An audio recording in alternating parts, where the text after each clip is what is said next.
তো বন্ধুরা, যা বলেছিলাম সেটাই সত্যি হলো। একই দিনে প্রায় 90 জনের বেশি মারা পড়েছে এবং যে ধরনের পরিস্থিতি, তাতে কিন্তু সম্পূর্ণ গৃহযুদ্ধ শুরু হয়ে গেছে। তো ওদিকে এরই মাঝে এক পাকিস্তানের স্পাই এজেন্টকে ঘরে ঢুকে আগুনে জ্বালিয়ে দেওয়া হয়েছে, যে ভারতের বিরুদ্ধে এক সিক্রেট অপারেশন চালাচ্ছে। আর তার সাথেই কেন আচমকায় ভারতের তরফ থেকে 200-র বেশি তড়িঘড়ি মিসাইল নির্মাণের অর্ডার দিল, সবটাই জানবো আজকের এই ভিডিওতে। তবে তার আগে অবশ্যই আমাদের চ্যানেলটিকে সাবস্ক্রাইব করে আমাদেরকে সাপোর্ট করবেন। তো বন্ধুরা, আমাদের প্রথম আপডেট রয়েছে ইউক্রেনকে নিয়ে, যেখানে আমেরিকার তরফ থেকে ফাইনাল তাদের F-16 ফাইটার জেট ইউক্রেনের যুদ্ধে পাঠাতে শুরু করে দিয়েছে। এই মুহূর্তে আপনারা যে ভিডিও ফুটেজটা দেখতে পাচ্ছেন, এটা কিন্তু অফিশিয়ালি রিলিজ করা হয়েছে, যেখানে ইউক্রেনের প্রেসিডেন্টের উপস্থিতিতে এই সমস্ত যুদ্ধবিমান ইউক্রেনের সেনাতে মোতায়েন করা হল। রিপোর্ট অনুযায়ী এখানে প্রথম ব্যাচে বেশ কয়েকটা F-16 ইউক্রেনকে হ্যান্ডওভার করা হয়েছে এবং এর জন্য অলরেডি ওদের 6 জন পাইলটকে ট্রেনিংও দিয়েছে আমেরিকা। ফলে এই প্রথমবার আমেরিকার F-16 অ্যাকচুয়াল যুদ্ধে অপারেট করবে রাশিয়ান সেনা, যুদ্ধবিমান আর S-400 এয়ার ডিফেন্স সিস্টেমের বিরুদ্ধে। আর এখান থেকে এটা তো পুরোপুরি ক্লিয়ার হয়ে গেল যে আমেরিকার ইকোনমিক কোল্যাপস করানোর আগে যতটা সম্ভব ইউক্রেনকে হাতিয়ার দেওয়ার নামে ডলার ছাপিয়ে সেটা আমেরিকান ডিপ স্টেটকে পুরোপুরি হ্যান্ডওভার করা হচ্ছে। আর মজার ব্যাপার হলো, পশ্চিমা পপুলেশন এতটাই গাধা যে অ্যাকচুয়ালি ওদের জন্য কি অপেক্ষা করছে সেটা এখনও পর্যন্ত কেউ বুঝতে পারছেন। এমনকি ইলন মাস্কের মতন লোকও এটাই বলছে যে কিভাবে আমেরিকার ইকোনমি যে কোনো মুহূর্তে দেউলিয়া হয়ে যেতে পারে।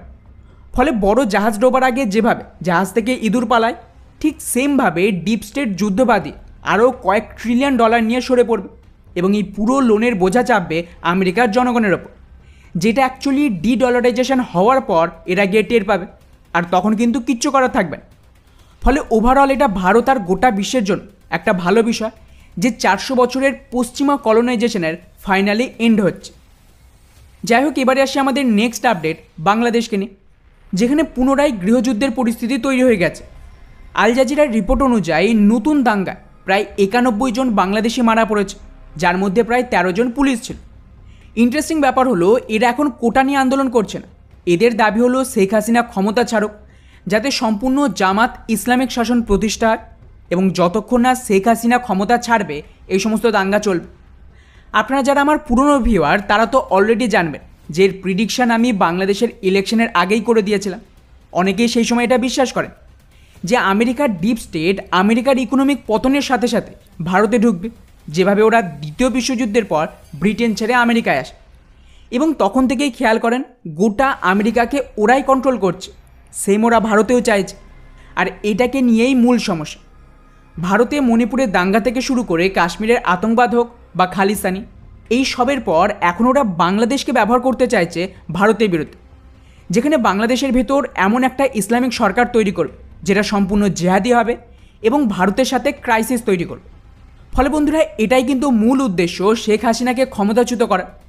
শুরুতে আমেরিকা বাংলাদেশের ইলেকশনে হস্তক্ষেপের চেষ্টা করে, কিন্তু ভারতের জন্য সেটা সম্ভব হয়নি। আর তারপর যেমনটা আমি প্রিডিকশন দিয়েছিলাম যে এখানে একমাত্র রাস্তা দাঙ্গা, আর কোটাকে ওরা ব্যবহার করেছে এই দাঙ্গার শুরু করার জন্য। তখন বারবার আমি ভিডিওতে আপডেট দিয়েছিলাম যে এটা অ্যাকচুয়ালি কোটার আন্দোলনই নয়, এর অ্যাকচুয়াল উদ্দেশ্য তো অন্য কিছু। তো দেখুন, খেলা তো শুরু হয়ে গেছে। শেখ হাসিনাও বিষয়টিকে খুব ভালোভাবেই জানেন।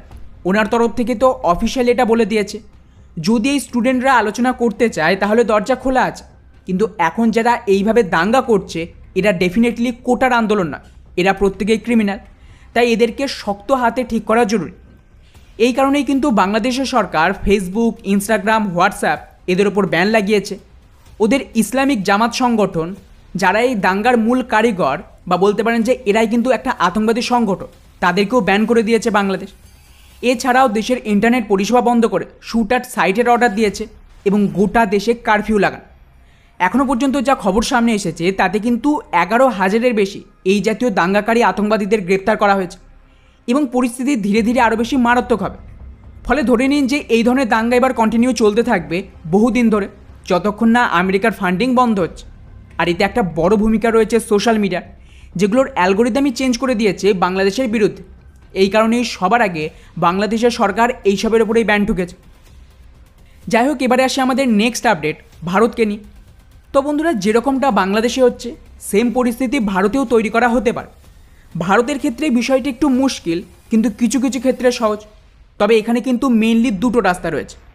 প্রথমত হালেই সুপ্রিম কোর্টের তরফ থেকে একটা ঐতিহাসিক রায় দিয়েছে রিজার্ভেশনের ওপর, যে এখন এসসি এসটি কোটাতে একটা সাব কোটা তৈরি করা হবে, যাতে এর মধ্যে যারা পিছিয়ে রয়েছে তাদেরকে সুযোগ দেওয়া হবে। সোজা ভাষায় বললে ভারতে 1950 থেকেই কোটা রয়েছে এসসি এসটি আর বাকিদের জন্য চাকরি, কলেজ সব জায়গায়। কিন্তু খেয়াল করেন, এত বেশি কোটা দেওয়া সত্ত্বেও এদের মেজরিটি কোনো গ্রোথ হয়নি। আর এর পেছনের মূল কারণ হলো এসসি এসটি কমিউনিটিতে কেবলমাত্র হাতে গোনা কিছু মানুষ বংশ পরম্পরার ফায়দা নিচ্ছে, কিন্তু বাকি যে সমস্ত অ্যাকচুয়াল গরিব এসসি এসটি রয়েছে তারা কিন্তু আজও একই জায়গায় পড়ে রয়েছে।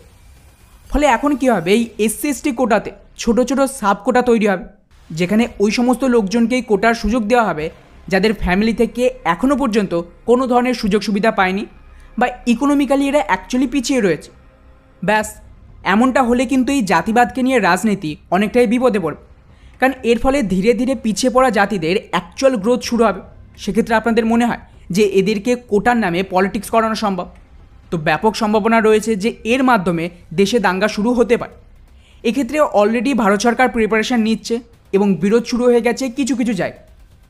দ্বিতীয় যেটা হবে সেটা হলো, হালে কিছু রিপোর্ট আসছে যে ভারতের তরফ থেকে ওয়াকফ বোর্ডের ওপরেও কিছু বিল আসবে, কারণ এরা ভারতের তৃতীয় সবচেয়ে বড় ল্যান্ড ওনার ভারতীয় ডিফেন্স মিনিস্ট্রি এবং রেলওয়ের পর, যেখানে কিন্তু মেজরিটি জমি এরা অবৈধভাবে কবজা করেছে, যা মেইনলি 1970-এর ইমার্জেন্সির পর শুরু হয়। আর অলরেডি কিন্তু মুসলিম ল বোর্ড ধমকি দিয়েই রেখেছে যে এতে কোনো রকম পরিবর্তন করলে তার ফল ভালো হবে না, অর্থাৎ সরাসরি দেশে দাঙ্গা শুরু হবে সিএর মতো। ফলে বন্ধুরা, এই দুটো ঘটনায় যথেষ্ট গোটা দেশে দাঙ্গার জন্য। স্পেশালি সোশ্যাল মিডিয়াতে কিছু ফেক ইনফরমেশান ছড়াবে।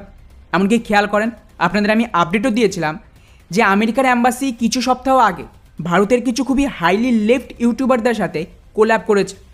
এবার এই সমস্ত চ্যানেল থেকে এই জাতীয় বিষয়কে নিয়ে ফেক নিউজ শুরু হবে, যাদের ভিডিও তো অসম্ভব ভাইরাল হবে এবং ইউটিউবের যে অ্যালগোরিদম সেটাও চেঞ্জ হয়ে যাবে। আর এই সেম কাজ বাংলাদেশেও হয়েছিল, যার ফল তো আপনারা দেখছেন। এছাড়াও ভারত সরকার এখানেই থামবে না, আরও কিছু বড় সংশোধনী বিল আসবে। তো এখন দাঙ্গার লিস্ট লম্বা রয়েছে, ফলে সরকারকে কিন্তু ফুল প্রিপারেশন নিতে হবে। এবং যেমনটা আমি অনেক আগে থেকেই প্রিডিকশান দিয়েছিলাম, সেমভাবে কিন্তু ভারতে বাংলাদেশ 2.0 শুরুর চেষ্টা চলছে। মণিপুর তো তার সবচেয়ে বড় জলজান্ত উদাহরণ। যদিও আমার মনে হয় যে বাংলাদেশের পরিস্থিতি দেখে এবং মণিপুর থেকে ভারত যদি শিক্ষা নিয়ে থাকে তাহলে নিজেদের প্রিপেয়ার করে নিয়েছে। এখন দেখা যাক কতটা শান্ত রাখতে পারে। যাই হোক, এবারে আসি আমাদের নেক্সট আপডেট অস্ত্র মিসাইলকে নিয়ে, যেখানে ফাইনালি বায়ুসেনার তরফ থেকে প্রায় 200টা অস্ত্র মিসাইল তৈরির পারমিশন দিয়ে দিয়েছে। রিপোর্ট অনুযায়ী 2022-23-এ ভারত সরকার 2900 কোটি টাকা এই ডিলকে অ্যাপ্রুভ করেছিল স্বদেশি এয়ার টু এয়ার মিসাইল অস্ত্র মার্ক 1-এর প্রোডাকশনের জন্য, যেটা রাশিয়ান এয়ার টু এয়ার মিসাইলকে রিপ্লেস করবে।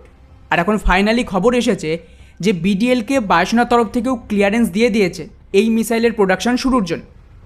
আপনাদের জানিয়ে রাখি যে অলরেডি কিন্তু অস্ত্র মার্ক 2, যেটা আরও বেশি শক্তিশালী এবং 160 কিলোমিটার রেঞ্জে হামলা করতে পারে, তার টেস্টিং শুরু হয়ে গেছে এবং খুব তাড়াতাড়ি এর প্রোডাকশান চালু হবে। ওদিকে অস্ত্র মার্ক 3ও প্রায় রেডি, ফলে এরও টেস্টিং শুরু হবে।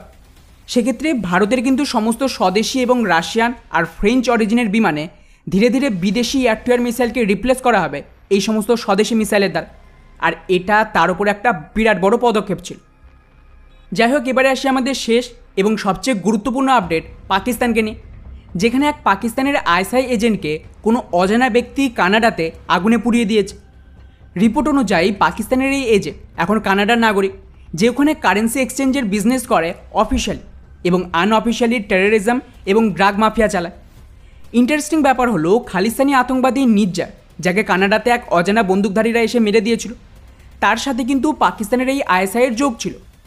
এমনকি কানাডার পুলিশ তো একে জেরাও করে। আর তার ঠিক পরেই এই ঘটনা ঘটে। এটাকে নিয়ে দুটো থিওরি রয়েছে। প্রথমত, কানাডা আমেরিকার নির্দেশে পাকিস্তানের আইএসআই নির্জারকে মেরেছিল এবং ভারতকে ফাঁদে ফেলার চেষ্টা করে। আর এখন যাতে সেটা বেরিয়ে না আসে, তাই আইএসআই এজেন্টকে খতম করার চেষ্টা করে। দ্বিতীয় থিওরি যেটা রয়েছে সেটা হলো, এই আতঙ্কবাদী অ্যাকচুয়ালি কানাডা থেকে খালিস্তানিদের অপারেট করে ভারতের বিরুদ্ধে। আর এই আননোন ম্যানের লিস্টে এরও নাম ছিল, তাই হয়তো একে আগুনে পুড়িয়ে দিয়েছে, তা আবার সোজা অফিসে ঢুক। যদিও এখন মরা বাচ্চার মাঝে এই আতঙ্কবাদী ঝুলে রয়েছে, এখন দেখা যাক যে এটা মরে না টেকে। তবে এটাকে নিয়ে কিছু নতুন ডিটেলস এলে অবশ্যই আপনাদের আমি আপডেট করে দেবো। তবে ওভারঅল এই আননোন গানম্যানের যে অ্যাকশান, সেটা কিন্তু দিন দিন আরও বেশি মজাদার হয়ে উঠেছে। তো বন্ধুরা, এই ছিল আমাদের আজকের টপ 5 আপডেট। এটা আপনাদের কেমন লাগলো নিচে অবশ্যই কমেন্ট করে জানাবেন। জয় হিন্দ।